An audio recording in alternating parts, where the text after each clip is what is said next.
Hello, hello, hello, hello, hello, hello. And I'm starting early, starting a good hour earlier than normal. Actually, technically, I'm starting an hour and 20 minutes earlier than I normally do to appease the brethren. Hey, everybody.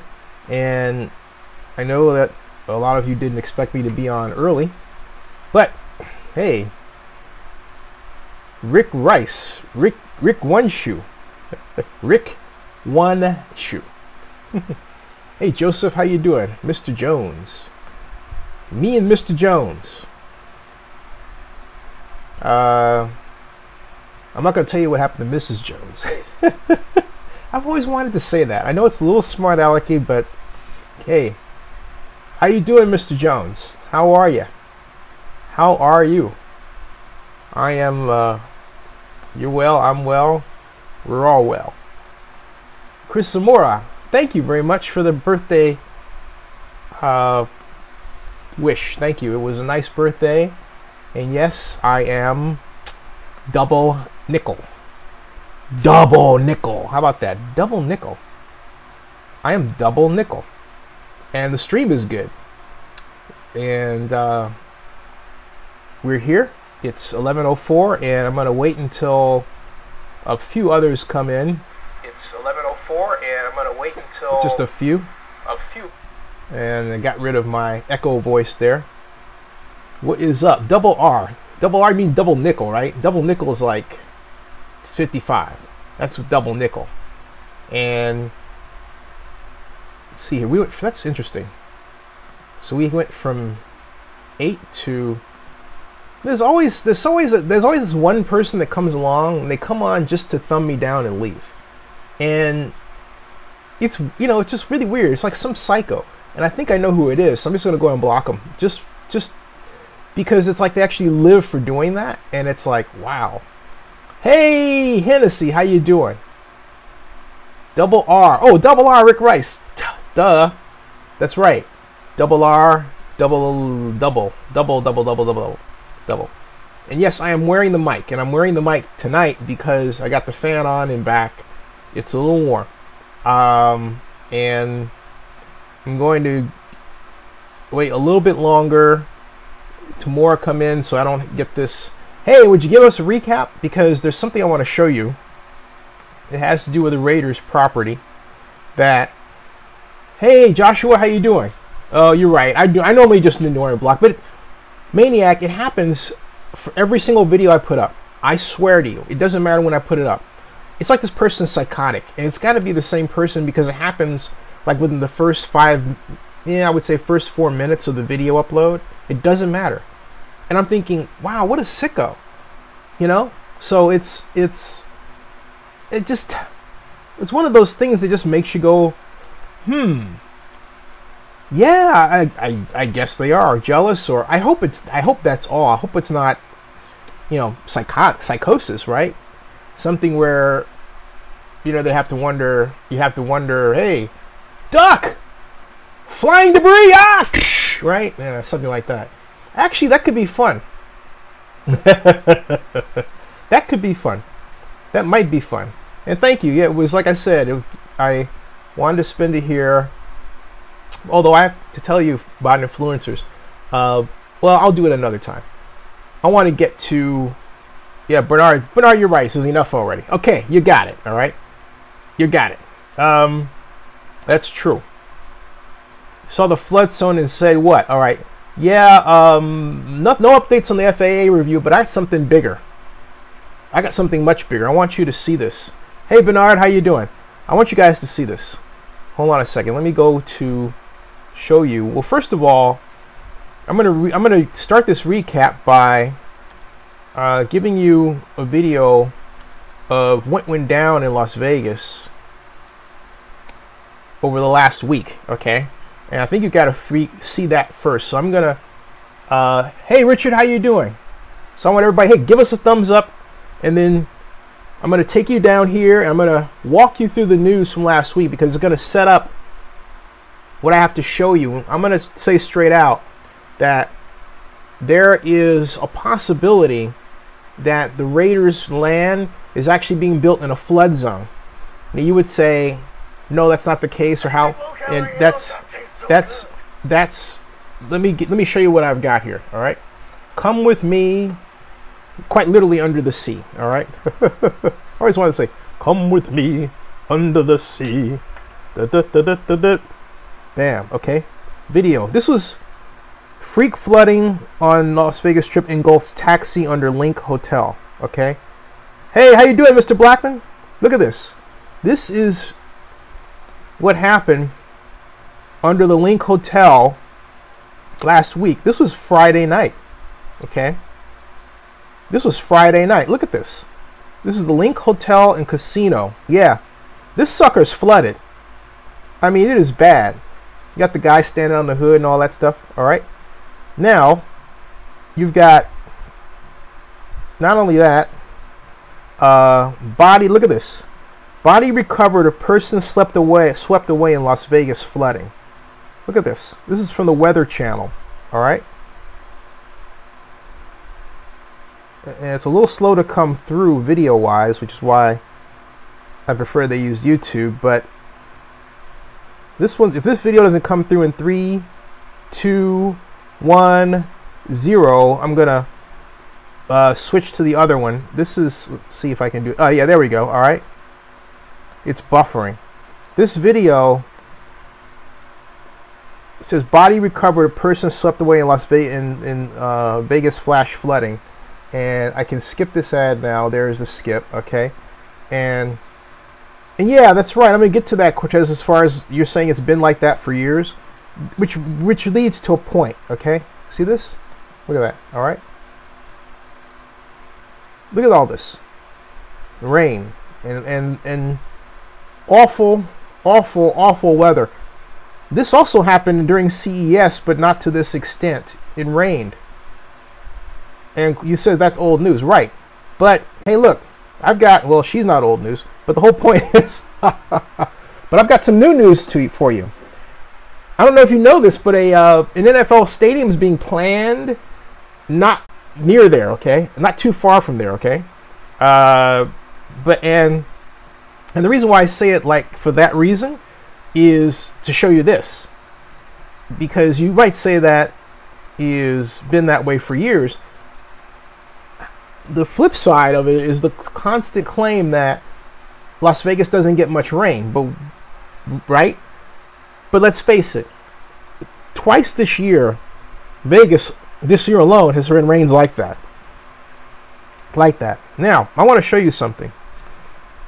This is a map. First of all, this is the Raiders' land. Okay, I'm gonna open this one first, and open with preview. And then, as that's opening, I'm going to open another file because I want you to see this nifty little map that I found. And he says Vegas is what? Flooding, and Rome is, what was that? Rome is burning? Okay, there we go. I want you to see this. And folks, this map is from, I'm about to show you, is from 2012, but bear with me. Before I show you the map, okay, I want to show you the land. So we're going to go here. There we go. All right, come with me. Come with me under the sea. Bam, there is the property. That's 62 acres, which now we commonly know this is I-15, that's the Strip, this is Russell Road, and that's Polaris, okay? That's the Strip. This is actually 4 parcels. All right, 4 parcels. Got that? Now, I want to take you, now, see how this is outlined, right?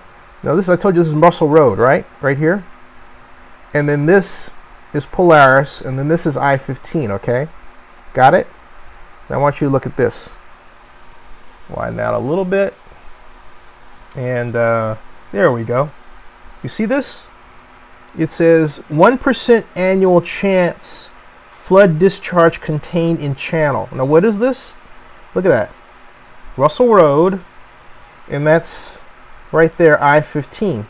1% annual chance flood discharge continued in channel has a specific meaning. Let's together find out what that meaning is. I'm going to show you something, all right?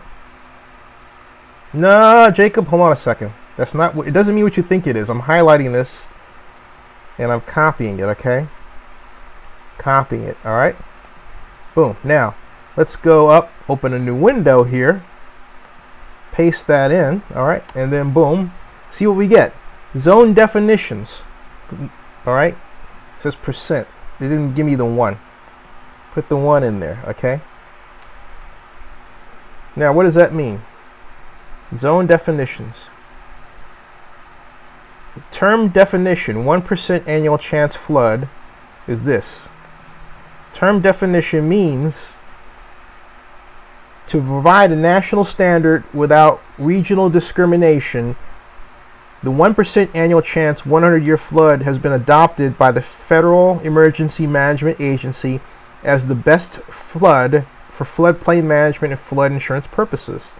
A 1% annual chance flood or base flood has a 1% annual chance of being equaled or exceeded in any given year. The 1% annual chance floodplain identifies areas that are expected to be inundated by the 1% annual chance flood. The 1% annual chance floodplain shown on a flood insurance rate map is also called a special flood hazard area, where the National Flood Insurance Program's floodplain management regulations must be enforced by the community as a condition of participation in the program. You have a 90-day appeal period. It says time period when community officials or individual property owners may submit formal objections to information shown on the preliminary insurance rate map panels or flood insurance study report to FEMA and the North Carolina floodplain mapping. In that case, that's North Carolina. But the bottom line is the 1% annual chance flood and 1% annual chance, hey Steve, how you doing? Floodplain is a national, as is reported here, a national designation which applies to BAM. What we're looking at here, this is our property, the Raiders property. And it's right in the middle. It says 1% annual chance flood discharge contained in channel. That's this little doohickey here, all right? This channel, all right? This channel, okay? Actually, it's different from the Coliseum, all right? Far different, and actually far worse. This channel, okay? Because this channel here is not visible, all right? It actually runs under the property, all right? It's not visible. See that? Okay? So now, as far as the Coliseum, as the one who nearly brought the Super Bowl to the Coliseum, let me school you on something. That water had nothing to do with groundwater. Groundwater wasn't seeping in. The problem is the Coliseum is basically a concrete structure like the old Roman Coliseum, and it wasn't properly sealed in areas within it. That's fixable, okay? It's not where the Coliseum's on a floodplain. That's not the case at all. It's not you have a rising sea level issue. That's not the case. The case is, and if you've been told that, that's not true. The problem, because otherwise, look, we would have had that problem for years and we would have straightened it out. That's not the case. The problem is that we didn't properly replace our pipes. And when we had SMG running the facility, they had a deferred maintenance contract, which I powerfully and vocally objected to at the time. What that means is they could put off maintenance. When the Raiders came back from Los Angeles, we had a punch list of 146 items that were not done. That was one of them, okay? And it came back to haunt us. That is an entirely different situation than what I'm talking about here. This is when you build a facility, an entire facility on property on property that is already subject to being waterlogged, and you have no plan for proper water drainage.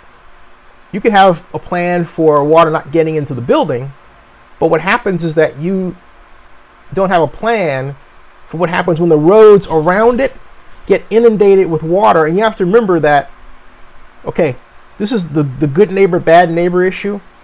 Take a look at the property we're talking about here, all right? It's not, and this is the Vegas Russell Road property here, all right? Hey, how you doing? All right? It's not, this is the only land. The rest of it, look at these, are buildings around it. So when this is developed and paved, it's no longer able to seep or take groundwater. Groundwater looks for someplace else to go, absent drainage. It's going to go all the way over here, okay? Remember, it's already, according to our map, it's already subject to flooding. And we already saw, just across the street at the link, across the I-15 from the link, we already see what is happening here. So you ask the question, what happens to the Raiders now? That's up to the Raiders, and that's up to a number of people. Hey, how you doing? Hey, Roland 100, how are you?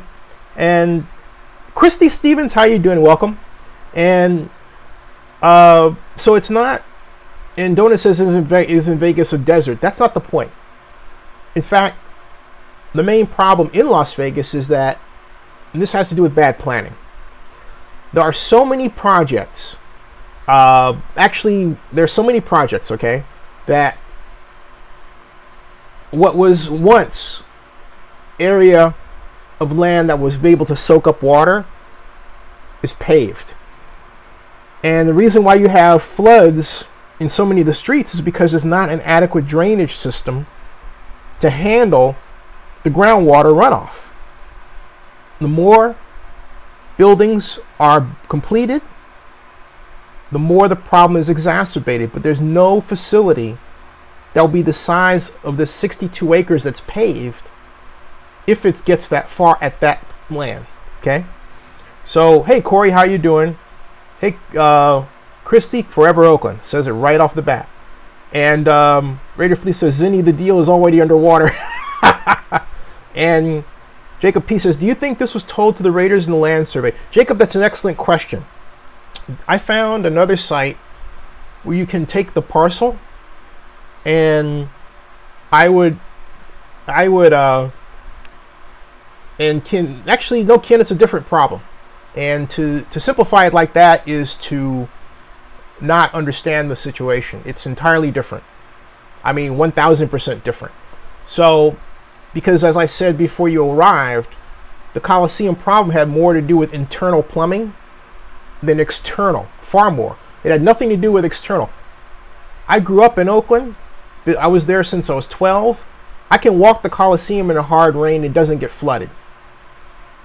I've done it thousands of times.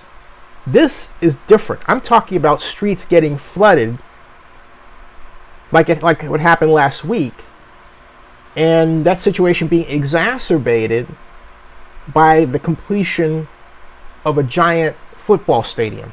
That's what I'm talking about, with water falling off the roof, complete paved over, just absolute mess. Absolute flooded mess.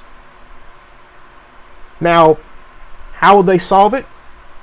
And so it's, and Barry's got a good point. He says, it's also costing NFL when the area floods and delays construction in terms of home opener. That's right. And see, that's the other problem here. The media has been out to lunch on this. You would think that someone would go over to the Raider property, put a camera there and say, hey, what does this look like right now? No one's done that yet.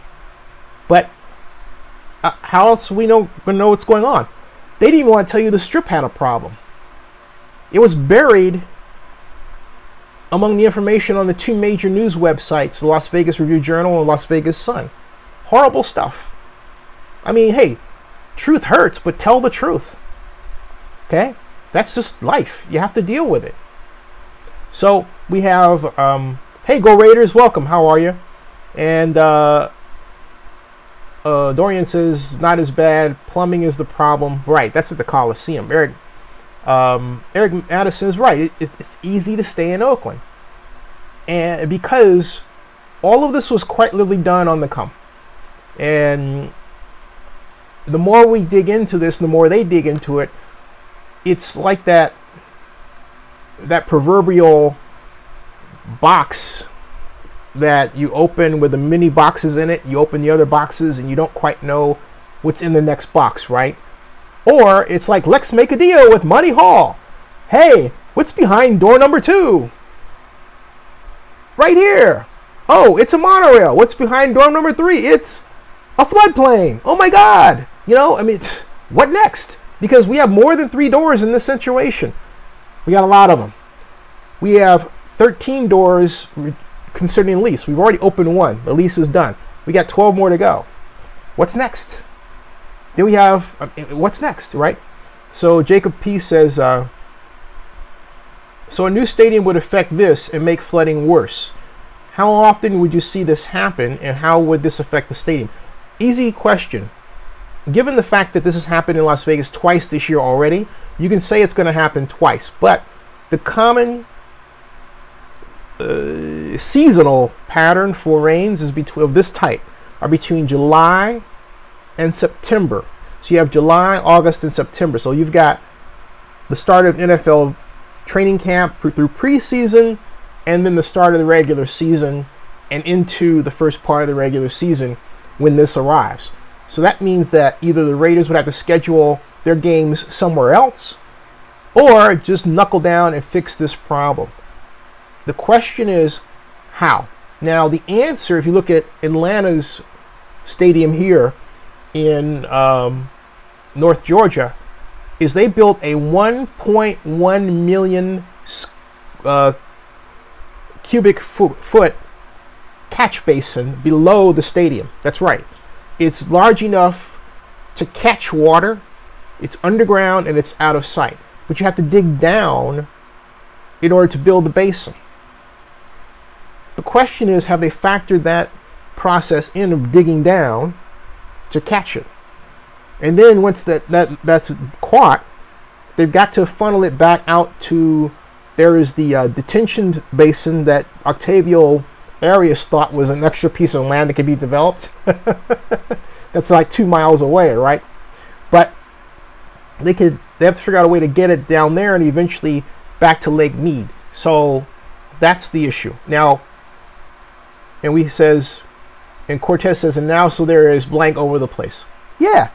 I mean, Corey Brown says, Bay Area government's too stubborn to say let's end this nonsense and build a stadium. I agree, Coria. Tim Baldenegro, did I pronounce your last name correctly, Mr. Baldenegro? Says Vegas media doesn't want to say how bad the Raider deal is. It's like they're afraid of something. Yeah, what is it that they're afraid of? I wonder. Maybe it's that Mo Green kind of thing I was talking about earlier on, right? Patrick M. Blackman, one of my investors, says more money to fix that flooding issue. Vegas is taking Mark Davis to the cleaners and the showers, if you think about it. Jacob P. says, plus that basin will cause a problem if underground parking were put on the stadium. That's right. But see, Jacob, I don't know if you remember, we talked about this last show. And the problem is that by my estimation, you have to spend an extra $50 million to dig down. So if you need 6 levels of parking underground, that's another $300 million at least. So you're tagging on $300 million, $400 million if you're going to do it that way. If you're going to use Valley High as parking, you have to buy the land. That's maybe 50 or 60 or 70 million right there. And you have to hope and pray that the FAA says it's okay to use parking right next to the airport, McCarran International. That's unheard of. Because parking means what? It means tailgating. Tailgating means what? Celebrations right next to an airport? That spells hazard. I mean, straight out hazard. Thank you very much, Mr. Venegas, for the investment of investment. Oh, and which reminds me, by the way, to put up the common investor tag for those who want to contribute via PayPal. and as well as Super Chat. So Corey Brown says, I wonder if those 31 Yes owners are seeing all the nonsense they allowed. I honestly don't believe they're aware of what's going on unless they're made aware of it. And there may be, well, of course, Jerry Jones is paying attention, but beyond Jerry Jones and Mark Davis and perhaps Robert Kraft, I seriously doubt the brethren know about this as a whole at this point. Will it come up at some meeting? Of course, because it should come up in the form of a progress report, okay? It should come up in the form of a progress report, and the progress report should be done in a way where it's complete and honest enough to reveal this problem, all right? And if it's not, well, guess what? Someone's going to have a problem. Now, they may be, now, Rolling 100 asks a question, was there a deal to complete everything, excuse me. By October 17th, as I understand it, and I'll get that great question in a second. Jacob P., for those of you who can't see the lists, folks, is asking the question, does anyone know if the land is flooded right now? And that get to a rant that I issued a few minutes ago, and saying that no media camera was down there, to my knowledge. I haven't seen one, taking a video of the Raider property to say, hey, this is what it looks like under these conditions. What I did show viewers prior to your arrival, and I'll show it again, is that this is in what's called a 1% flood zone. Let me show you, since there's 27 of you watching this now, actually 34 of you watching this now, I'm going to show you the map that I presented to a smaller group just a little bit earlier before you arrived, okay? And I think, first of all, it bears recalling the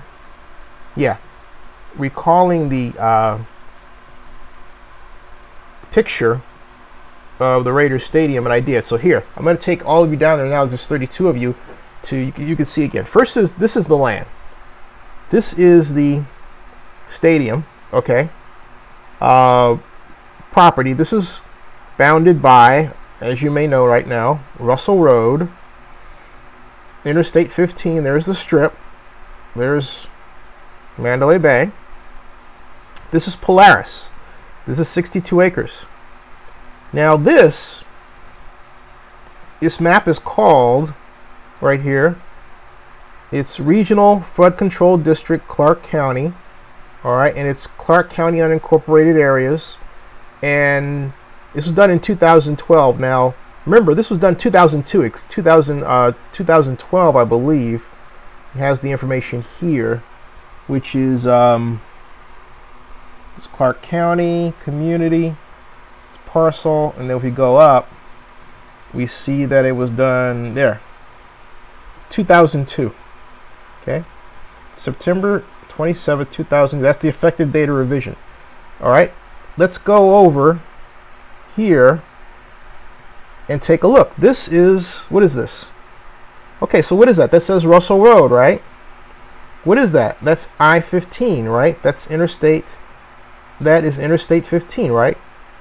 Look at this property in its familiar shape. That's the property. And what does this read? 1% annual chance flood discharge contained in channel. Okay? And what that means is that, as we went over in terms of its definition before, in terms of the definition, a 1% annual chance flood, again, and means to provide a national standard without regional discrimination. The 1% annual chance 100-year flood has been adopted by the FEMA, Federal Emergency Management Agency, as the base flood for floodplain management and flood insurance purposes. A 1% annual chance flood or base flood has a 1% annual chance of being equaled or exceeded in any given year. The 1% annual chance floodplain identifies areas that are expected to be inundated by the 1% annual chance flood. The 1% annual chance floodplain shown on a flood insurance map is also called a special flood hazard area. Got it? So basically, that is a special flood hazard area. Okay? It's a special flood hazard area. I didn't put those words on that land. I did not doctor that map. That map I happened to find as is. And it just so happens that the Raiders property has that designation slapped right on it. Again, slapped right on it. Now, if I happen to go, okay, to take the parcel number and so basically, if I take the parcel number that was added, it says it's not a floodplain. But see, here's the thing. There are 4 parcel numbers. I only got 1. When I looked at the map, it didn't match what I saw. So something's amiss there. Something's amiss. Now, as to whether or not the land was flooded yesterday, show me a video. All I know is this map. Show me a video. What I have is I have concrete evidence that a flood occurred on the Strip and in various parts of the Las Vegas Valley. That's what I've got. Then I've got a map that tells me that of all the properties in the Las Vegas Valley, the one the Raiders happen to buy is in a 1% annual chance floodplain, a special flood area. What do you have? Nothing. What do you have to counter that? Nothing. Nothing. Okay? So, all right. Hey, Christy, short stay. Nice to have you. And so let's see here. See you later. Okay, so anyway, let me see, get to any other questions you might have here. Don't know that I see any as of yet, but let me refresh. But that's the that is wild. Really wild. Now, what's to be done about it? Because everyone's paying attention to the parking issue, whatever. And I'm not saying it's not important. It's very important. But the parking issue, okay, the parking issue is not the only problem there at all. The parking issue is not the only problem with this at all. Now, someone says already in the project build. Show me. Okay? Show me. Don't say it. Show it. We're in a visual society. I'm showing you my map. You show me otherwise. I don't believe you. And not only that, I want you to think through what you're talking about. Okay? Because it's already in the project build. The question is, how much water is expected? How much water will the stadium produce? Which they really don't know at this point. It's still preliminary right now. They don't know that. You have to run a simulation to know that. How much water will the stadium produce? And what drainage system do you need to clear it out over what period of time? And here's something else too. The state of Nevada does not pay for this. You hear what I'm saying? The state of Nevada does not pay for that. That's what I'm telling you. It does not pay for improvements on private property. Oh, thanks. Okay. So anyway. So Dorian says, I guess I should have taken a picture. Well, yeah, you should have taken a picture. Of course. I mean, you actually expect someone to just believe you because you said that in a visual society and you're there and you have a smartphone, you didn't use it? I mean, come on. I mean, look, you weren't born yesterday, right? If you're there, as you claim, and you saw something, shoot it. Put it on Instagram. Put it on Twitter. Put it out there. You didn't do that. Did you walk out there? Get your feet wet? Where? I mean, come on, this is no laughing matter. And no one knows who you really are anyway because you're using a fake screen name. Come on. Wow. I'm just saying. But so anyway. It's just, yeah, Dorian, you should have used it. Well, Dorian, I apologize. I was thinking you were somebody else. But Dorian, these are really important issues, okay? So if you were there and you had the opportunity to take a picture, you should have done it. The one thing that no one likes is when someone produces fake news. We got enough of that already, and we have problems that have led from, well, if you like, California to the White House. Okay? So there you go. Anyway, okay. So, Go Raiders says Raiders won't go to Vegas. They have to stay and get a new stadium, which will be good for Oakland Raiders fans because those form won't get signed by the deadline. All right. And we've got, and welcome, by the way, to Zenny62. You're just joining us. I was talking about the fact that the land for the Raiders' planned football stadium in Las Vegas is in what is designated as a 100-year, as basically a special flood zone. Now, Raider Flea says if Mark Davis has an unloaded gun, he will shoot himself in the foot. Oh my God. Jamal Mills, how are you? And Eric Madison says, plus with the hotel flood, there's a much bigger problem than Vegas realizes. Exactly. Exactly. And again, it's not just the Link flood, which happened going all the way back to the Imperial Hotel in 2004, but it's also the additional developments going on, not just the proposed stadium for the Raiders, but T-Mobile Arena was just completed. We have a number of different hotels and restaurants that are planned and to be constructed within the next 5 years. That's only going to exacerbate the problem. Now, the big question is, are the stormwater upgrades or drainage upgrades happening and planned at fast enough rate to deal with this problem? While Las Vegas will not pay, or Nevada will not pay for property improvements, they will pay for, general drainage in the region improvements. Where are they? And why wasn't this brought up before? Okay. So, hey, Jamal, it's great to see you. Great to see everybody.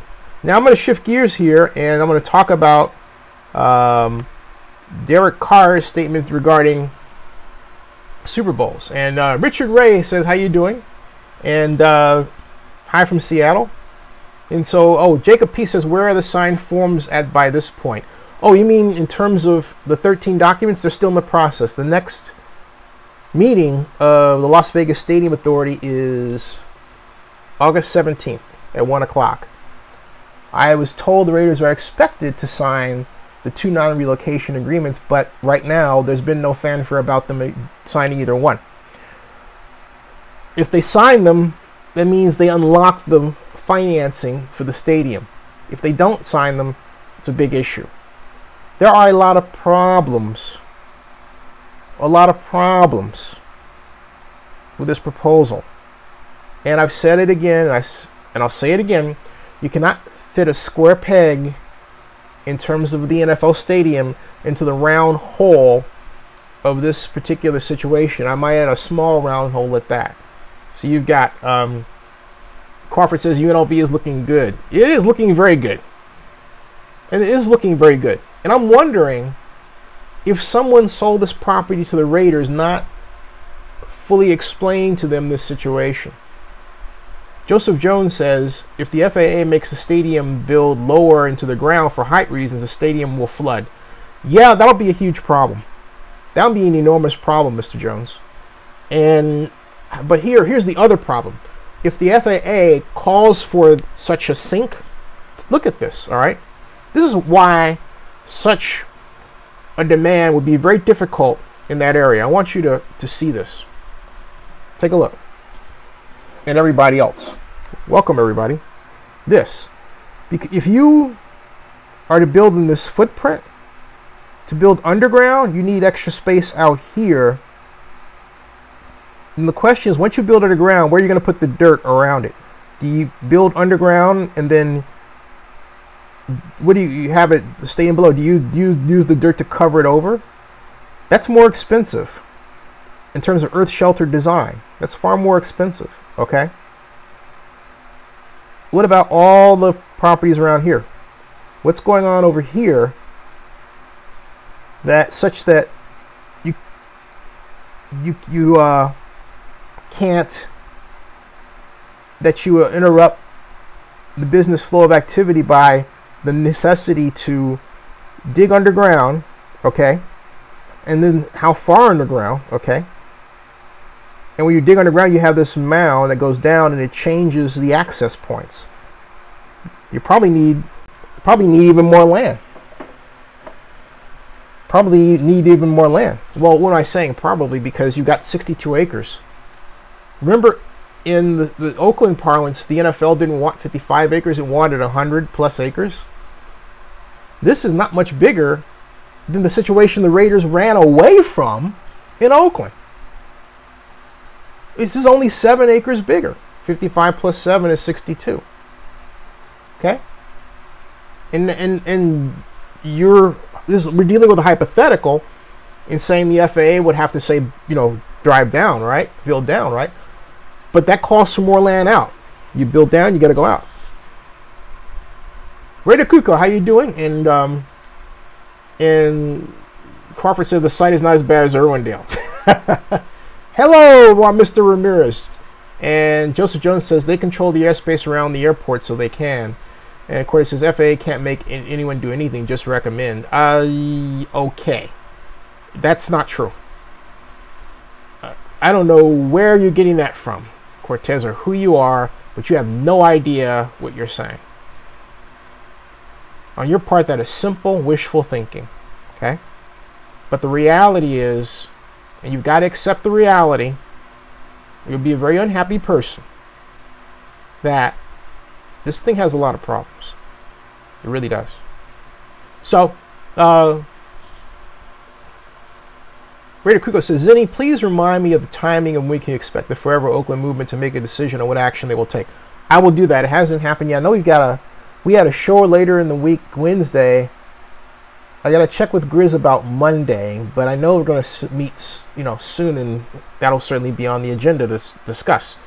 Now, and Joseph Jones is correct. The feds can do anything, including tying this up for years. He's absolutely right. And I'm glad you said that, because what's different in the case of, someone mentioned Irwindale, I think you meant Inglewood, but what's different between Inglewood and this situation is that in Inglewood, California, the stadium there in the City of Industry is 3 miles from the airport. This one is just basically a couple of blocks from the airport. Big difference. It's barely a quarter mile.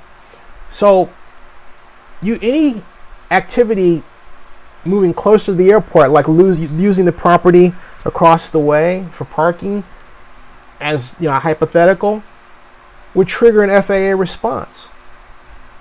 Most likely to the negative, saying you can't do that. No. And not only that, there's precedent for this. The FAA rejected UNLV's first stadium proposal as being too tall. They basically rejected it, gave them so many improvements that had to be made that the project got shelved. The project essentially became this one. That was 2013 leading into 2014. I have the study. So we have, all right. Corey Brown says, so this mess is viable and the Oakland plan wasn't? Yeah, exactly. Thank you. And Toast Today says, I thought site surveys are to find potential issues. They are. But remember how the Raiders are doing these site excavations and soil samples and everything, but no one ever completely told us what the result was. And when I went to the flood plain control app, there's an app that will tell you whether or not you're in a flood zone or not. I put in what was the only parcel number listed of the 4 parcel numbers that make up the Russell Road property, and that said not in a 100-year zone. And I thought, okay, but then the map that I showed you says it is, right? It's very possible that the previous landowners, I'm just saying, I'm not accusing the previous landowners of anything, But I'm saying it's very possible the previous landowners may have been under the impression it wasn't a flood zone, and maybe they shared that impression with the raiders. I'm just saying. I'm just saying, okay? Now, so, yeah, Cortez has got some issues there. Cortez, and so anyway, Jamal Mills says, I wonder what Raider officials are saying about all the bad aspects of the deal. You know, that's, again, a very good question, and I wonder if this was a situation they knew existed, but they didn't want to be made public, because it would make it look like, oh my God, we really got ourselves into a pickle, didn't we? They did. They certainly got themselves into a pickle. I am not one who assumes perfect knowledge among a person because they have a title. I always assume they know something, and I tell it. Because of that comes from basically 55 years of experience on this earth. Working for people who had big titles, having a title, and I'll give you an example of what I'm talking about. There's a momentary side. I want particularly Go Warriors and the younger, like Go Warriors, I think is 17 going on 18. This is something I really want you guys to remember, okay, guys and gals, to remember as you're coming up. Don't ever assume that a person has the right answer just because of their title. It's okay to question them, but do so in a way that's respectful. Here's what I mean. There was a guy named Sanjeev Honda, may you rest in peace, who was a media person, and he always would come up to open forum at the city of Oakland and fire off all of these statements about what the city didn't do or was out of procedure, and he made it his life to do this. It was like some sort of tick in poor Sanjeev that was such that he had to point out these problems again and again and again. And the more he did, the more disrespected he was. Okay, it became a weird cycle. He literally, I argue, passed away just out of frustration dealing with Oakland because Oakland was not interested in improving itself. When I was put in charge of bringing the Super Bowl to Oakland, one of the first actions I took was I put Sanjeev Honda on my Oakland Alameda County Sports Commission. I had a private meeting with Sanjeev, and I said, if there's anything that you see that we're doing wrong, you let me know. You tell me. Don't do it at the meeting, but just take me aside or sit next to me, take me aside after the meeting and say, hey, Zinni, I saw A, B, C, and D. Or better yet, I would just simply debrief with him afterward, and that solved the problem, okay? You need all information around you, and the fact of life is that the person that gives you the information you need sometimes is a person you don't like. You know what? Get over it. Get over it. Learn like people who are information junkies about what you're doing, about your project, no matter what they look like, how young, how old, black, white, Asian, Hispanic, male, female, doesn't matter. Listen to them. Because if you don't, you get into situations like the one we're talking about. Okay? So, that's my listen, all right? So, let's see here. Cortez giving you a problem? You know what? We don't need Cortez. Cortez, oh, you blocked him. Good. So, okay. Now, all right. So we got, hey, boss, welcome into the water. And, let's see.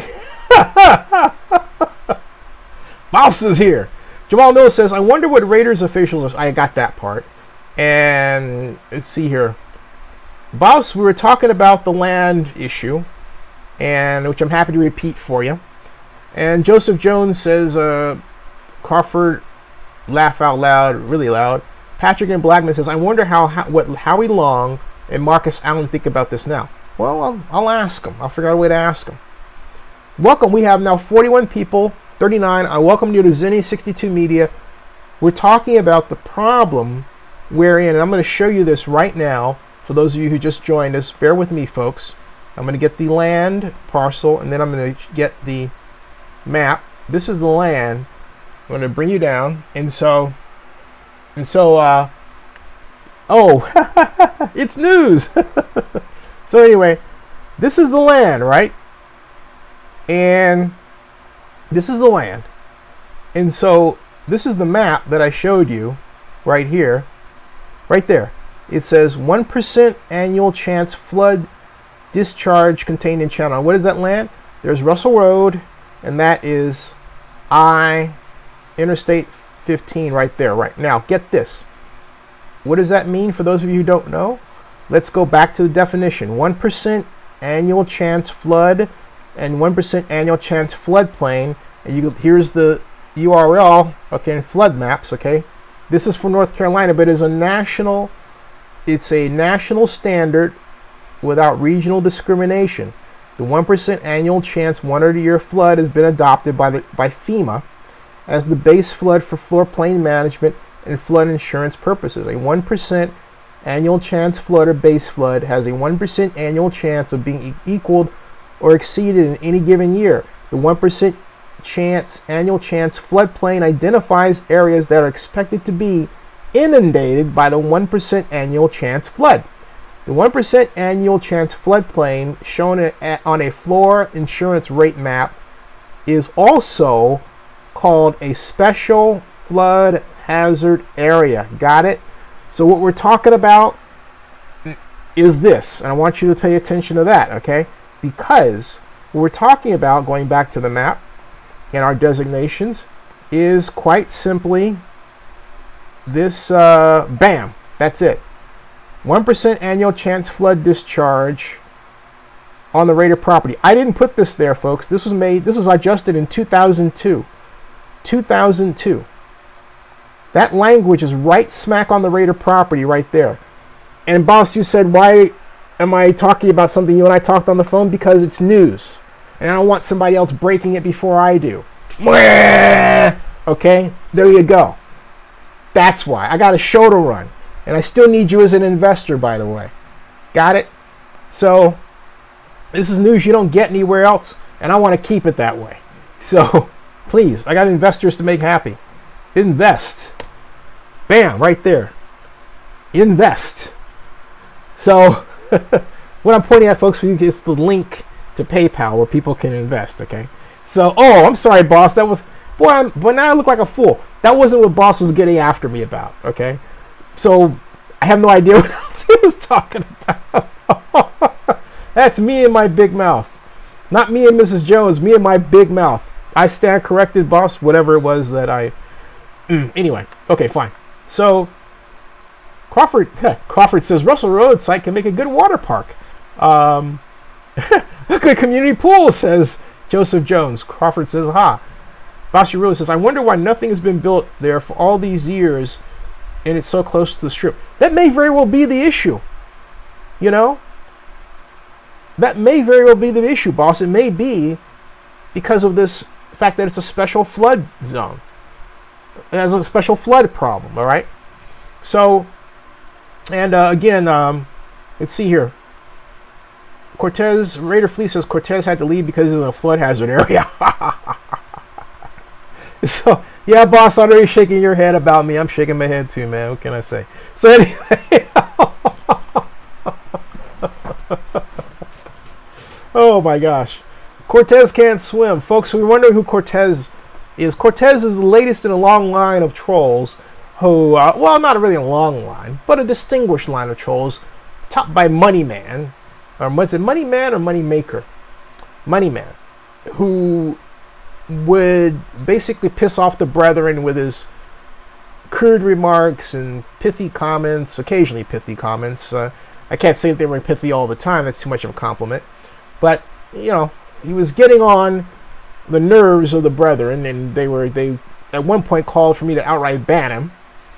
And I left him alone, and we give him some warnings, and so would the moderators. And one day, you know, what's that song from the Beverly Hillbillies? And then one day I was shooting at some food, and up from the ground come a bubbling and crude. Well, that's what happened. I got tired, and boom, there you go. So he's gone. Anyway, Money Man is, oh yeah, Boss reminds you that Running Man is Ricky Bobby. And Steve Macy, Steve, how you doing? And hey, Patrick M. Blackman says that he would like to hear Sheldon Adelson's take on this. Yes. And I wonder if Mr. Adelson and they knew that. Wow. So T. Macy says, Jenny, just want to thank you for the hard work you put into these vlogs. Thank you very much. I always want to come out with something new, and I wanted to have a guest. And oh, by the way, Wednesday night, I've got Melissa Rubin, the diehard Baltimore Ravens fan, super fan and season ticket holder, coming on to talk about the Ravens and the Kaepernick situation and all things Baltimore Ravens. And Tuesday morning, I'm going to be on Nestor Apparacio's show nationally, WNST from Baltimore. Nestor was on my show before. I've been on Nestor's show before. We're going to talk A's and Raiders, and I'm going to unload this information on him that I'm sharing with you. So once again, the Zinsters get first crack. That's the way it is. That's the way it is. So, yeah, Money Man is Ricky Bobby. And Crawford says, Money Man is Ricky Bobby who's posing as Cortez. Yeah, but wasn't he something else too? We're talking, this is like the troll list. I should probably develop a troll hall of fame, and just go back and get their memorable quips. Well, maybe not. But the whole point is, you get the idea. Now, back to the flood issue. Tode says, flood the stadium like the ancient gladiators from some real games. Dorian says, you should try to get Donald Penn on since he's not in camp. Hey, that's a great idea. The least anyone can say is no. Jamal Mills says, a good guest would be a writer who is for Vegas, and you can cut him or her down with your facts. Well, the person that comes to mind is Ed Graney, and Boss remembers because Boss was there. We met, in fact, we have it on video. We met him at Perch Cafe in Oakland, and Ed's a friend, so I'm not want to cut him down. I can always disagree with him. There's only so many things Ed can say because his boss is is none other than Shell Nadles. Okay, but I'll hit Ed up, see what I can do. At least, again, the worst he can say is no, right? So, and it is a good idea, and I quite agree. Boss agrees it's a good idea. I agree. I want to have Boss on as a guest. I want to have him resurface like the beast from 1,000 fathoms. So anyway, Citra says, check your block list for troll names. That's a good idea. Yeah, I've got a list of them. And Carver says, Vinny Bonsignor can be Ricky presenter for the Hall of Fame. I invited Vinny on, and he never got back to me. And then at the NFL annual meeting, he gets in my, oh, you said I was this. And I said, no, I didn't. And I actually like Vinny. I don't mind disagreeing with him, but I don't have to agree with everything that he said. And there were times when he was, he had a little bit of an edge there. And I said my piece, but I never had a problem with him. I always loved sparring with him. Get the arrows out, right? Not the arrows, but what is it? The swords, and have a beer, something like that. So anyway, and yeah, and as Boss would say, we had a great time. Ed was cool. Ed was and is cool. Gave me a hug at training camp when I saw him. Great guy, and I've said it before. I'll say it again. I like the Las Vegas Journal staff. I really do. They're good, decent people to know and to talk to, and I look forward to meeting them over dinner when I have that opportunity. Said it once, said it before, I'll say it again. So, let's see here. Boss says, Ed admitted that if 750 million was a public vote, it would have been worse than San Diego numbers. In other words, they wouldn't have backed it. That's right. And that underscores just how significant the involvement of Shell Nadelson was in the success of all this, and just arguably how much he was used, if it's true that he's truly out of it, right? Which I'm starting to now believe is the case because of all these rough spots. And now we've got, let's see here, Steve Macy says, any chance you get any politician from Vegas who's against the move? The person I'm thinking about, that would be Chris Giuliani. I'll ask her, and because I've talked with her before, I've interviewed her before. Crawford 371 says Dean Spanos was booed last night. Where was this, Crawford? Jacob P says, what is the fastest you could see the documents to the Raiders stadium getting signed? Wow. The fastest? The way this is going, it's going to be right down to the wire. October 17th. That's right down to the wire. I can't see it going faster. And the reason is the whole UNLV situation. the reason is we've got recess now and vacations. And the reason is the unforeseen problems that are popping up. We still don't have a construction labor agreement.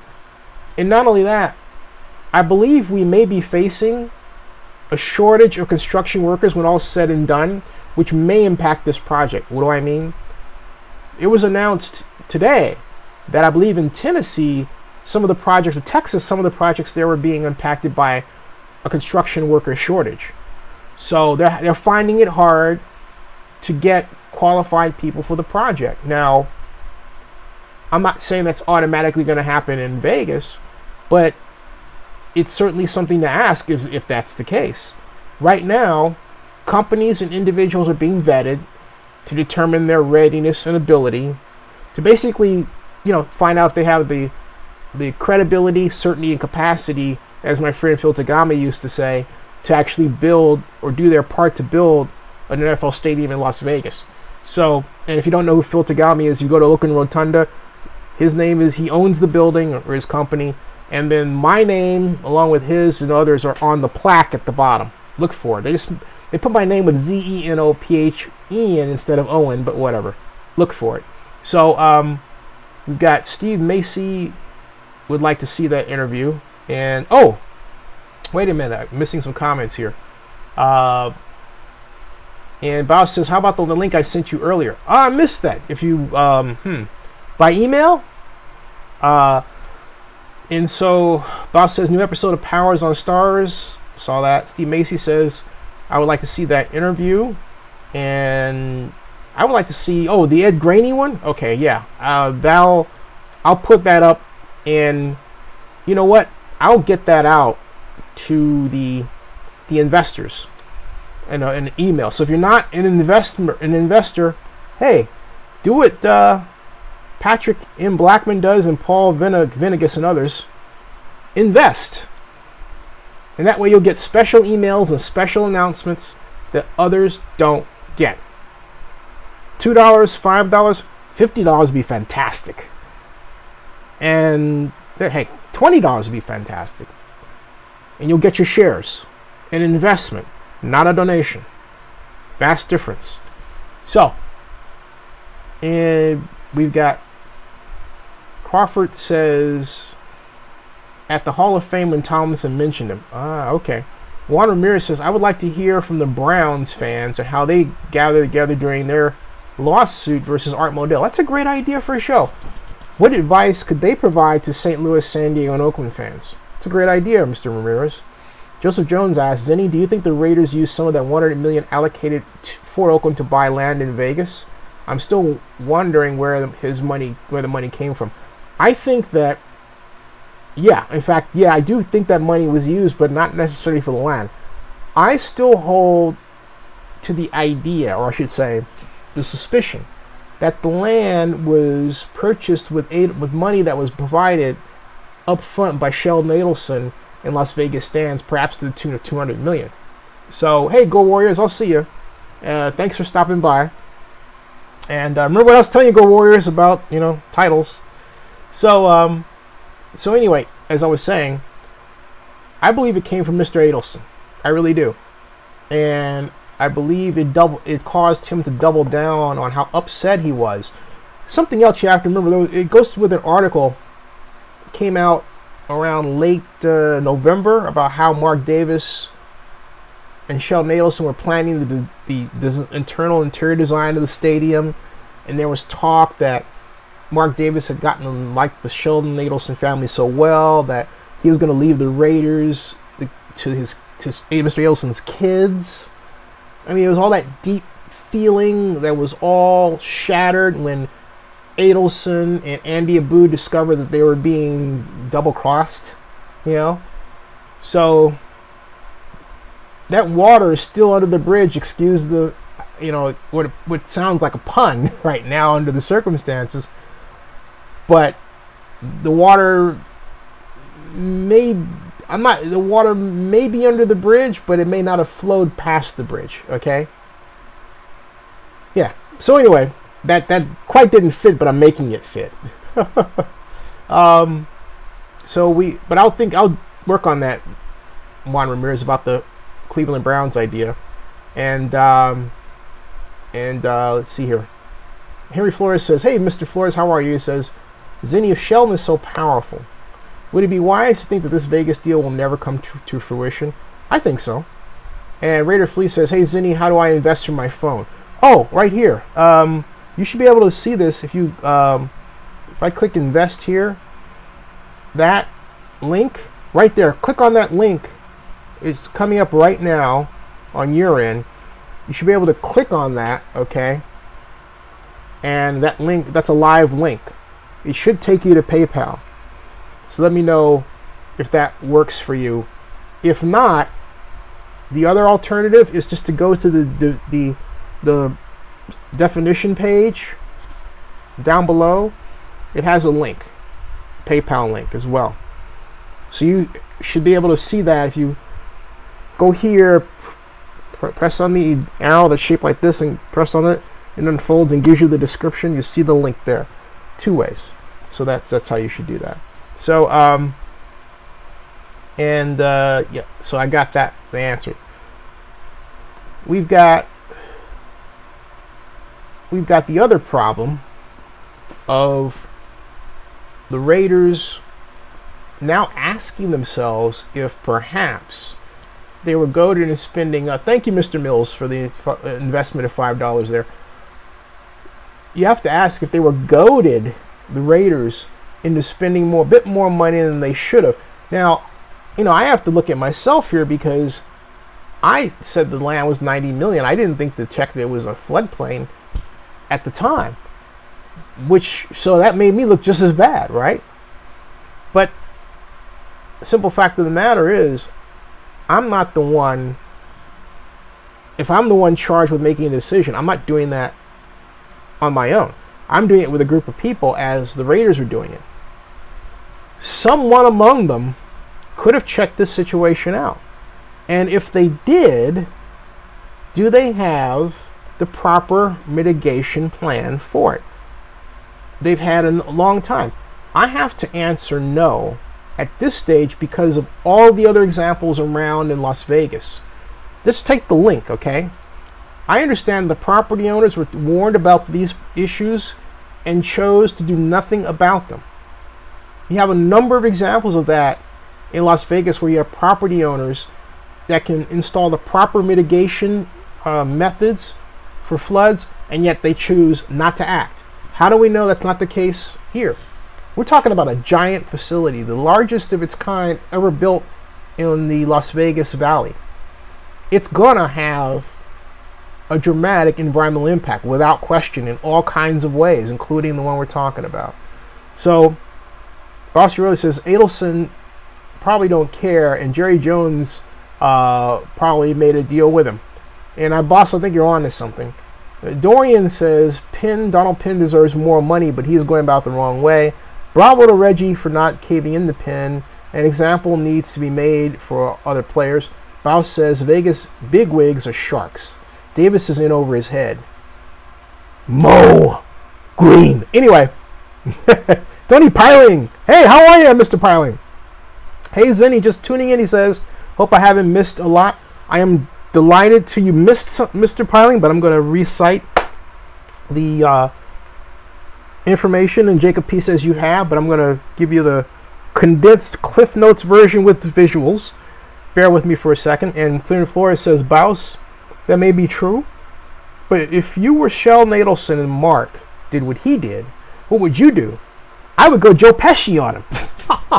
Folks, if you don't know who Joe Pesci is, he was the star, one of the stars of Goodfellas, who basically was in a restaurant, and this gentleman was just made. I forgot the character's name. And he made in Godfather terms is, well, he was made a Godfather, okay? And he started making fun of Vinny and telling him to go get a shine box. And Vinny, played by Joe Pesci, didn't like it. And basically, they locked the bar, and he turned around and basically beat him to the end of his life. And so, in retaliation, they got rid of Vinny. Vinny hit on a made guy. Thank you, Mr. Ramirez, for the investment of $5. Vinny got rid of a made guy, okay? And so got rid of a made guy. So that's what he's talking about. Anyway, when Henry Flores says that he would have gone Joe Pesci on him. Yeah. Anyway, Corey Brown says, yeah, boss, I think they're circling Mark like vultures. Tony Piling says, no bueno. Boss Your Ruler says, Flores, no comment, laugh out loud. Boss says, Corey for sure, and NFL owners paying him sue. Yes. Eric Madison and the casino. Jacob P says, what do you mean by that, Eric? Jacob P says, is there any chance that Bank of America gives the Raiders a bigger size loan? The only way they would give the Raiders a bigger size loan is if they knew the Raiders had a bigger size revenue to cover that loan. That's the only way. And otherwise, they are going over budget. And just by how much? I don't know. Although I could sit down and calculate it out, and I'll do just that for a show prior to a show in the near future like this week, okay? That's a very good question. So, Boss Ruler says, and he's talking about the casino. Boss Ruler says, Zinni, he's referring to Casino, which starred Pesci. I'm thinking about Goodfellas. You know, it's too bad that we don't have these little sidebars where you can show the scene that you're talking about. But, okay. Now, Boss Ruler says, B of A loan will be kept secret, right? But by precedent, we can get an idea for what they're thinking about. For example, in the case of the Mercedes-Benz Dome here in Atlanta, actually in that direction, the commercial loan is for $850 million. So it stretches the imagination to think that the Raiders loan is greater than that. Because that serves a template for the financing and for method to pay it back that the Raiders have to fall into. And if the Raiders keep finding these different little cost pockets, I would think that everybody would be concerned about that. Everyone. As to whether or not they could pay back the loan in a timely fashion. Now, we've got Tony Piling says Oakland needs to get it together, get it right, dot the I's and cross the T's, and then go for the jugular. I agree. Dan Dog, how are you? Dan Dog says, Zinni, when do you think the lawyers are going to update us about the lawsuit? That's not going to be a great question. We're looking at September. We're not going to know anything for a while. And the reason is that the politicians are going on recess, and the council action doesn't start back up until mid-September. So it's going to be the first start of the NFL season. Yeah, it's going to drag on that long before we have any picture of what they want to do, and in the context of a legal response of some kind. Okay, so that's where it lay. All right, and Mr. Ruler says just invested $5. I took note of that and it said so. Thank you. Anyone want to join him and match or double his $5 invest? Much appreciated. I feel like Alex Jones. Hey, by the way, did y'all hear what happened with Eric Bowling of Fox? Oh my God. Oh my God. What an ignoramus. Oh, what the heck was he thinking? I mean, there are things that you do in texting, and then there are things that you don't do in texting. But, boy, I just had to talk about it. You know about that, boss? Do you know about that, Crawford? You know about that? There's 30 of you. You know about the Eric Bowling story? I will appropriately sanitize it for this show. But, wow. You got a... Man, oh, man. Eric Madison says he wasn't thinking. No, he wasn't thinking with the right part of him, you know. No. Now, we've got... Crawford says, if things fall apart, could they retract from a potential lawsuit? Yes. Now, if you mean if things fall apart in Vegas, yeah. Right now, nothing has been filed. There's no strategy. Well, there is a strategy that's been developed, but the strategy has not been made public. Is being adjusted, and that because of that situation, there's been no filing of a lawsuit. If there were a filing of a lawsuit, you would have known it by now because it would have been all over the country in the news. Now, so that situation is there. Oh, by the way, Eric Bolling was suspended from Fox News. What a terrible thing to this. Why? Why, dude? I mean, you're in the media. You should know. Well, whatever. Enough about that.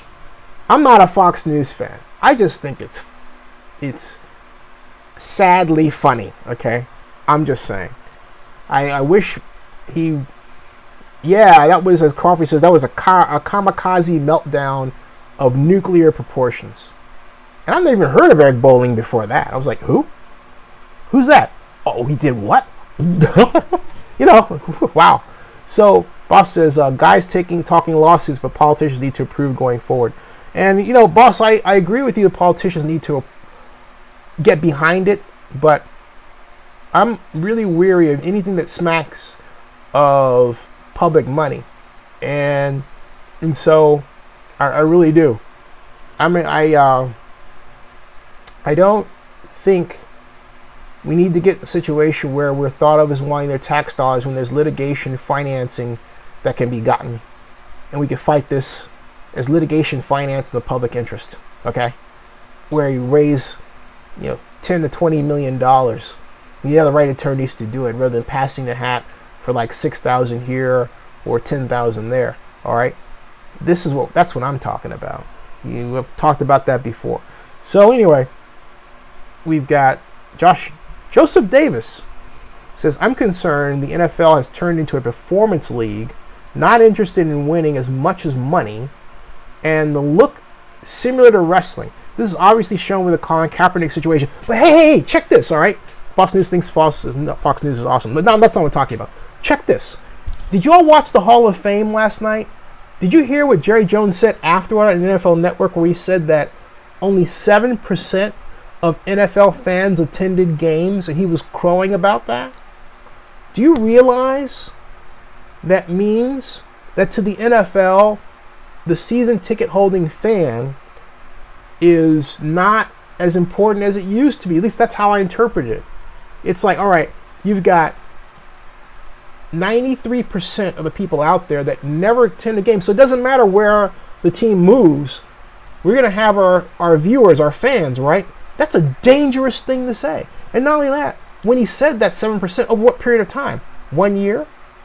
He just completely excluded the generations of season ticket holders that have made the NFL what it is today.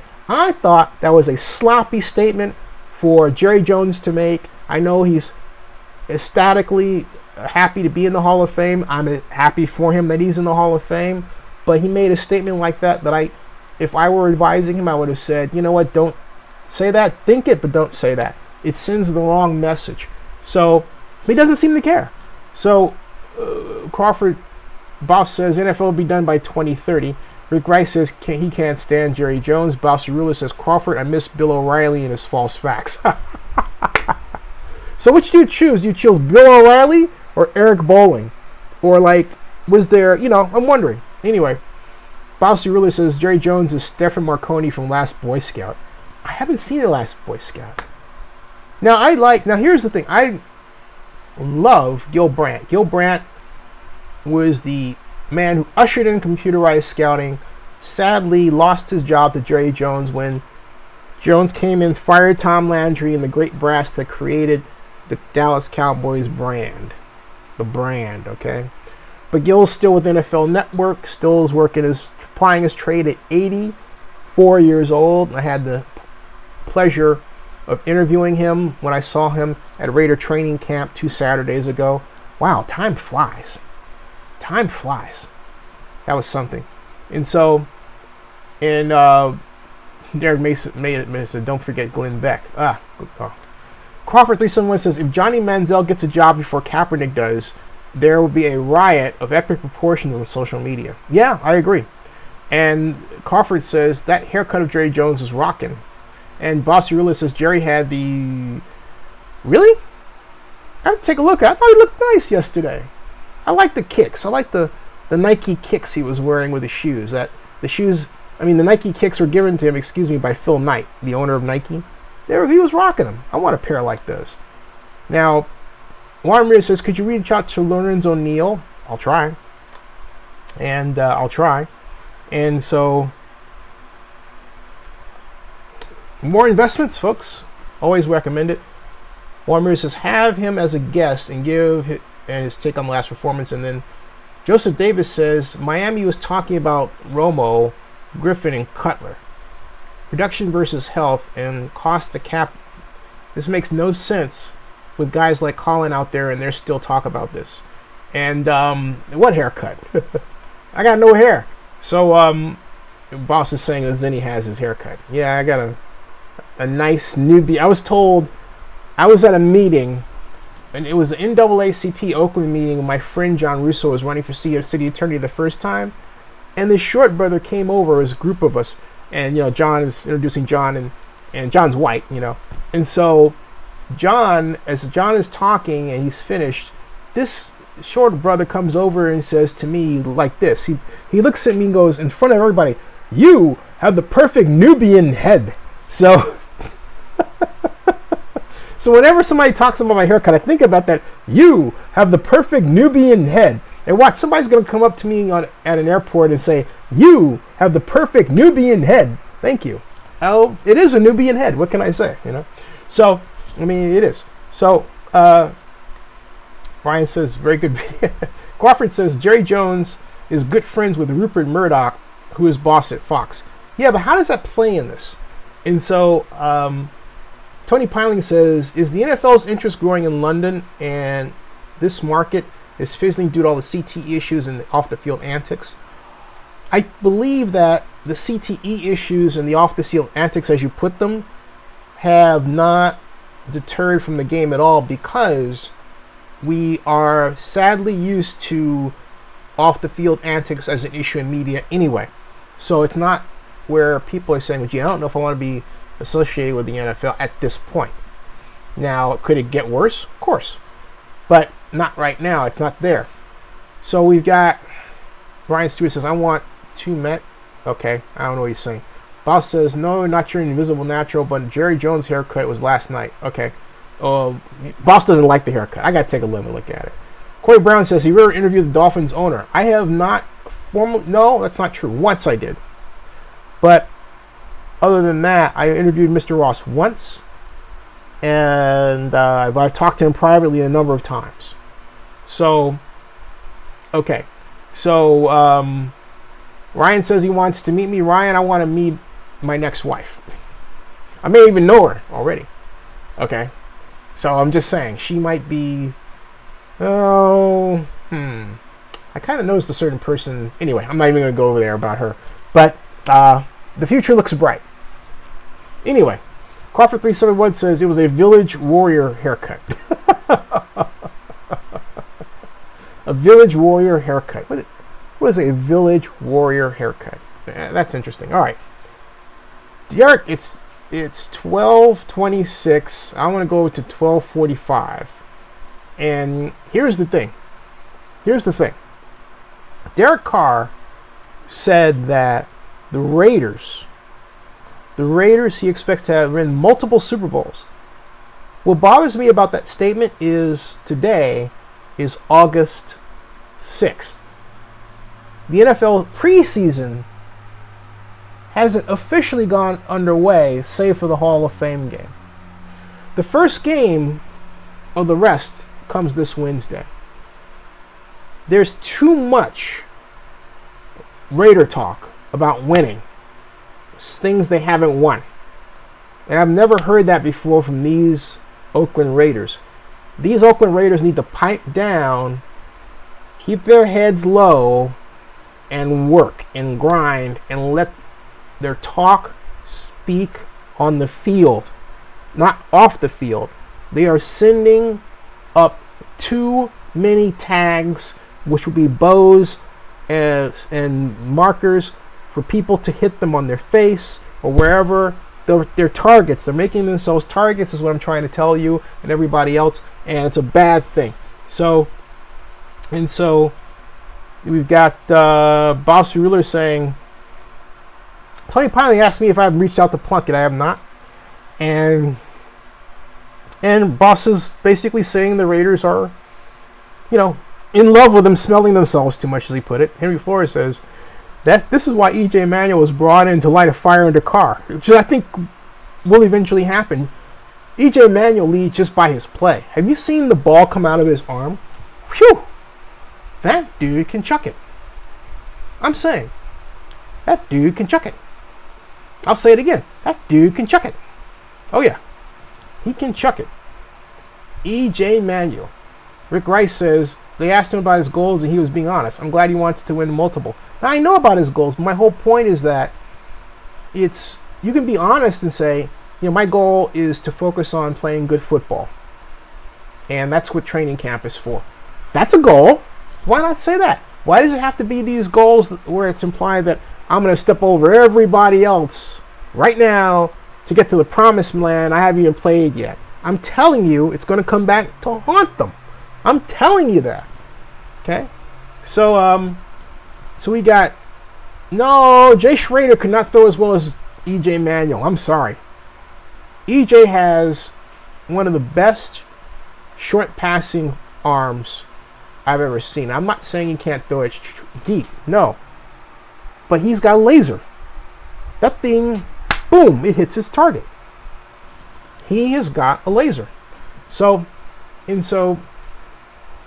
we've got Jacob P says, could you see Oakland having a stadium plan ready to go for the Raiders if Las Vegas fails, or could you see them waiting again and not having a plan ready until later if the Raiders stay in Oakland? Well, the Raiders already have, and Oakland already has a stadium plan. That's the one that the Lot Group Fortress came up with. That hasn't gone away. It's been approved. All the NFL had to do was elect to go in that direction. So it's already there. We forget. It wasn't written on a napkin paper, right? Parchment, whatever. Parchment would have been better. But it's there, okay? So Henry Flores says, Baus says short passing arms. I didn't say that he had short arms. I'm saying that he has a best release for short passing.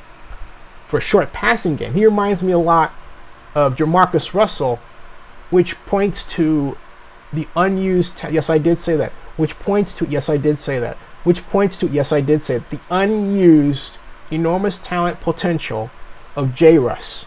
I said that, Jamarcus Russell. I said it then, I said it middle, and I'm saying it now. Jamarcus Russell was the biggest recipient of poor coaching I've ever seen in the NFL in my life. Period. All right? Now, and so, Tony Bowling says a guy to watch would be James Crowder, sleeper. And Crawford says Mr. Purple Drank, if you like. Talking about Jamarcus Russell. And Henry Flores says Connor Cook will be traded for a washing machine at this point. Yeah, he really is become a case of a person who came in the league with a lot of promise, who just doesn't seem to have his psyche in the game for whatever reason. And I'm not saying he's not playing the game. It's just as if he's not quite hitting that gear. And I don't know what that is. I don't know if it's a bad girlfriend or if he's married or what. I mean, those of you might say, hey, I pay attention to relationships too much, but relationships matter. Welcome, by the way, to Zenny62 on live. If you just joined us, we've been talking about the Oakland Raiders Las Vegas land problem and the fact that one map has it marked, the land, as being basically in a special flood hazard zone. So Henry Flores says, Zinni, there are stories to back up Jamarcus' lack of work ethic. But my point is that the stories come from people who had no vested interest in developing him, and Lane Kiffin, who didn't want him. Lane Kiffin wanted Brady Quinn. Al Davis wanted Jamarcus Russell. And I don't care what anyone says. You put Jamarcus Russell in a 4 or 5 wide receiver short passing game offense, he would still be playing today. They including Greg Knapp, tried to shoehorn Jamarcus Russell in a system not for him. It was not for him. So I don't care what you say. Lost potential. You can cry, you can yell, you can throw stuff at the TV at me or whatever. Jamarcus Russell would have been one of the best quarterbacks in NFL history with the right coach. He didn't have it. He got discouraged and out of football. But hey, he got $29 million. Keep it. So, and as Kevin KD says, Jamarcus' potential was squandered by a greatly disorganized regime. Thank you. Hey, Ruben Ortiz, how you doing? Crawford 371 says Lane Kiffin was right after all. Ugh. So, and I don't dislike Lane. I like the schemes he's come up with. But Lane Kiffin did not handle the situation well with the Raiders. He did. And yeah, okay, boss. Have a good one, man. And peace. Tony Piling says Jamarcus was a man of stature, but a boy in the mind. Yeah, he was a kid. I mean, he was a kid. We forget that. Sometimes we see someone and we see that, oh, they're large in physical stature. Yet you're talking about someone who is 18 or 19 years old. Period. That's a fact. So, and Kevin Keedy says Brady Quinn. Yeah, Brady Quinn, it was, and I was there. I was at the 2007 NFL draft. In fact, I remember when I got the text that the Raiders are going to draft Jamarcus Russell. I was having dinner at the Rainbow Room as part of a party, which is actually on Zenny 62 here. And Sterling Sharp was there, as well as Michael Strahan. We got to meet Michael Strahan. We had a great steak. I have a video of that steak. That steak was about that thick, man. I was seeing my friend Bill Chakas, who I covered the NFL with for some years until recently.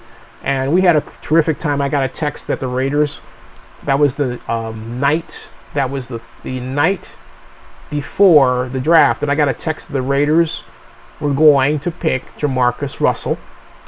And I was very happy because the idea prior to that was that the Raiders might go with Brady Quinn out of Notre Dame, which wouldn't have been bad, but I thought Jamarcus Russell was a better athlete than Brady Quinn.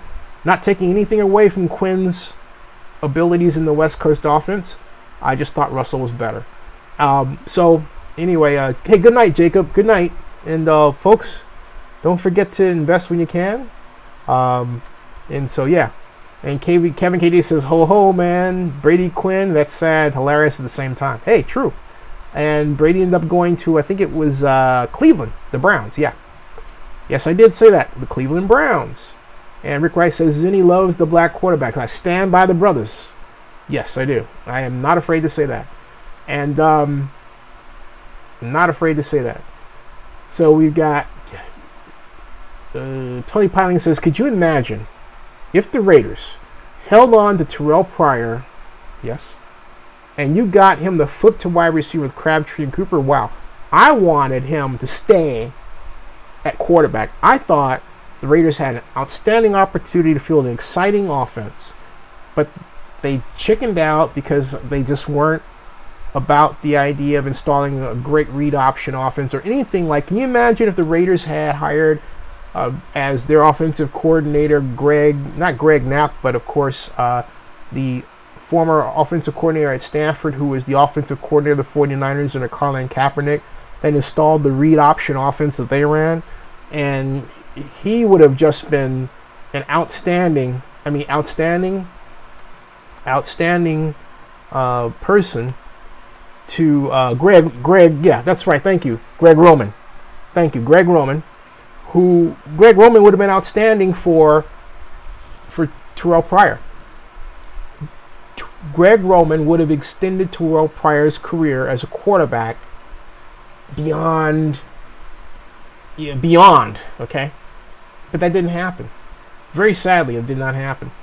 And we have Joseph Davis says, thank you for sending a good person, Mr. Stewart. Joseph Davis said, Colin got Saturday no reps. Talking about Kaepernick. When they got him so high, thinking that he made more sense to sit behind Carr made no sense. Are you talking about Cooper? Are you talking about Cooper? Can you clarify that? I got a little confused with that. Joseph Davis, that comment you wrote. And Rick Rice says, here we go again. Uh-oh. And Jeremy Jamila says, Greg Roman. Yeah, thank you. And Harry Flores says, Vince Evans was a class act and he should be coaching. Yes. I hear he had a year-to-year contract. Yeah, Vince Evans did have a year-to-year contract. That's right, he did. So, and we've got, it's 12:37, and Rick Rice says, Cap should play wide receiver. No, that would be absolutely nuts. I'm sorry, I don't know why you came up with the idea that Colin Kaepernick should play wide receiver, except just to be provocative. That is absolutely out of the question. He is too much a quarterback talent. Took the 49ers to the Super Bowl when a fantastically designed offense.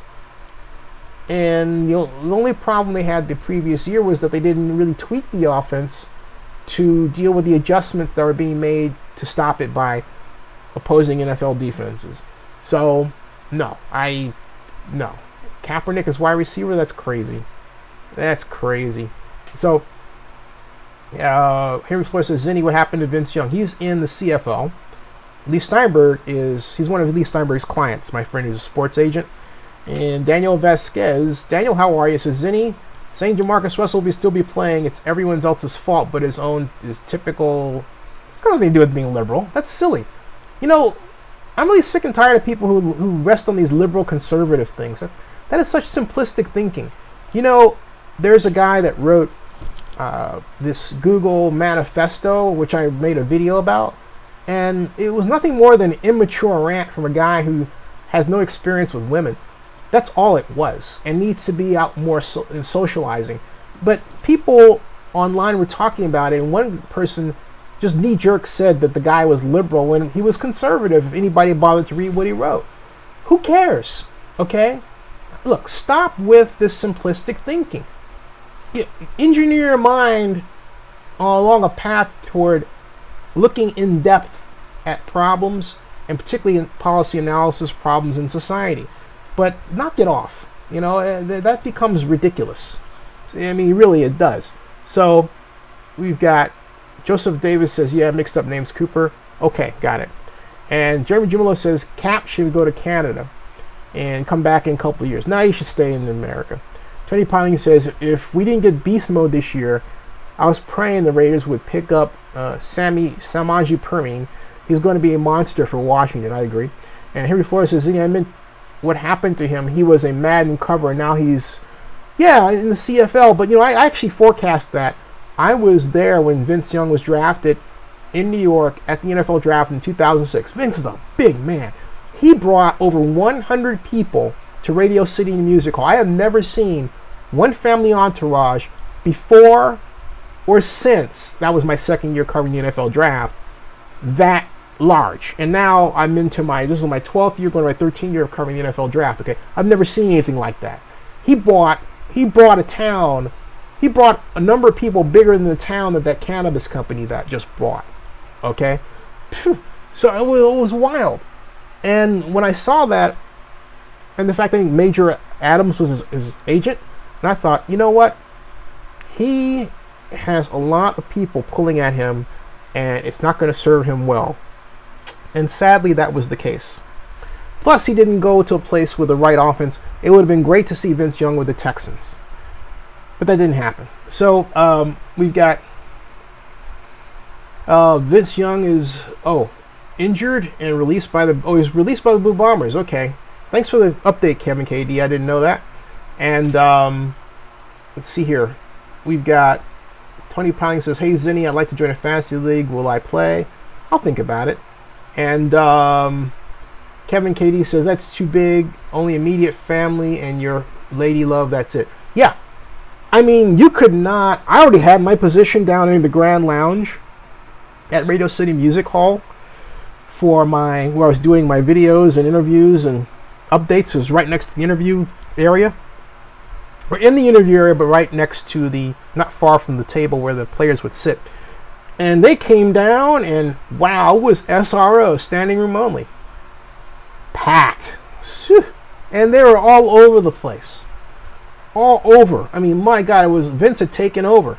So Kevin KD says that's and Tony Pine says any new middle linebackers in the waiver wire? You mean other than what we talked about last week? I haven't checked, but you know, there's the wire that was introduced about a week ago, and we had the remember is that two of the top 3 inside linebackers, the 2 of the top 3 available players were inside linebackers. One of them were the Raiders. 30 years old. So you can actually swap one for the other. I think the other guy was, I believe, with the Cincinnati Bengals. Yeah. So he was younger, about 25 versus 30. So there's your answer. All right, folks, it's 12:43, almost 1 o'clock. I am going to bid you adieu, and I repeated the information about the land before. Hey, as we go out, love to have your investment. Hey, Henry, love to have you as well, you already invested once. More investment, get your shares up there. $5 more, $10 more, what have you.